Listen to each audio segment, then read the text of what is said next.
Hey guys, and welcome back. I'm Simon, bringing you another Eldritch Moon preview video. In Magic the Gathering, there exist a few creature types which always seem to get the short end of the stick. Bears, for example, are seen as the epitome of mediocrity. A 2/2 for 2 is often referred to as a bear. Similarly, boars often find themselves lost to the dredges of commonality.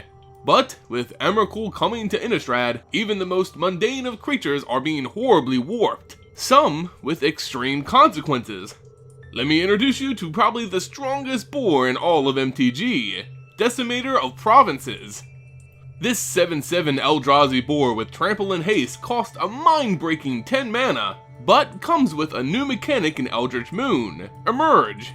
At 6 generic and triple green, you may cast this spell by sacrificing a creature and paying the Emerge cost, reduced by that creature's converted mana cost.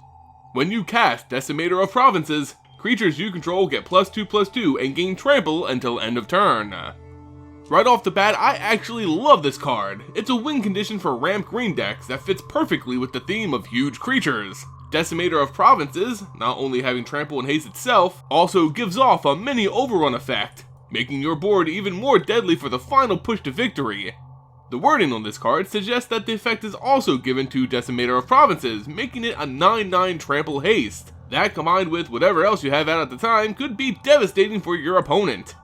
It's a strong card, but of course strength comes at a cost, and in this boar's case, it's a hefty one. At 10 generic mana, Decimator of Provinces is matched only by Emrakul the Promised End in cost, leaving us to wonder, how can this card be played regularly? Well, even with the best ramp, 10 mana's a lot to ask for, especially in competitive formats. You'll most likely be relying heavily on its Emerge mechanic to get it out in a timely fashion. Emerge, in terms of Decimator of Provinces, fits very well for both the card and the deck it's designed for. At the cost of sacrificing another creature that may or may not be doing much, you could possibly get this huge body and the overrun effect for as little as 3 green mana, albeit you'd have to sacrifice something that originally cost 6. But even so, you can rig the board to be exactly what you need to finish an opponent. Have a certain mana drop ready to be sacrificed and a few other creatures standing by, and boom! 1 turn death. Of course, as a card, Decimator of Provinces relies heavily on the state of the board and other creatures to get the most value, and in that spells its greatest weakness. You take everything else away, it's a 7/7 Trample Haste that comes into play as a 9/9 until end of turn for 10 mana. Is that good? Well, no, not really. So in order to get the most of this card, it needs some help. The easiest comparison one could make to Decimator of Provinces is actually with another mythic from the original Innistrad block, Craterhoof Behemoth. Both are huge bombs for green ramp decks that give a quick single turn win condition, smashing in with themselves and other creatures they buff.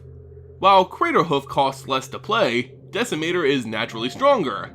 Decimator can probably be played cheaper, but requires a creature to be sacrificed. Both have haste and trample when they come into play, although Craterhoof loses trample after the end of the turn. And finally, Decimator will only give +2/+2, while Craterhoof is only limited by the number of creatures you control. So how do these cards compare? Craterhoof went on to be a strong card in a number of formats. Do I think the same will happen to Decimator of Provinces? Maybe, but I think it's a card better suited for defining an archetype in Standard. Sacrificing a creature that would have been buffed just so you can summon Decimator hurts it overall, and it only giving +2/+2 as opposed to the number of creatures you control really stunts the damage you can push through. That being said, we may be seeing a lot of Eldrazi fetch cards coming in Eldritch Moon. This thing could easily become a beast feared all over Standard. Think of it coupled with a card like Eldritch Evolution, which I think was basically designed specifically with Decimator of Provinces in mind. It looks to synergize with a few cards out there, and I'm really excited by its possibilities. Although not strictly better or worse than Craterhoof, I do think Decimator of Provinces will make a superb addition to ramp decks out there. As for limited, it's a hard pick to judge. You'll almost always have something to sacrifice to lower its cost. But what will it do once it's out? You probably won't be able to rig the board for a win, so at best it's a strong body with haste and trample. Not the best pick, but far, far from the worst. Overall, for the best boar ever printed, I think Decimator of Provinces is a strong card that's going to see a lot of experimentation and play. Perhaps it'll even define standard for Eldritch Moon. But I want to know what you guys think of this Eldrazi Boar. Let me know your thoughts in the comments below. If you enjoyed the video, consider giving it a like and subscribe to the channel to stay up to date on all the latest Eldritch Moon spoilers, news, and lore. Support the channel by visiting my Patreon page and follow me on social media. Find links to those in the description below. As always guys, thanks so much for watching and I'll see you next time.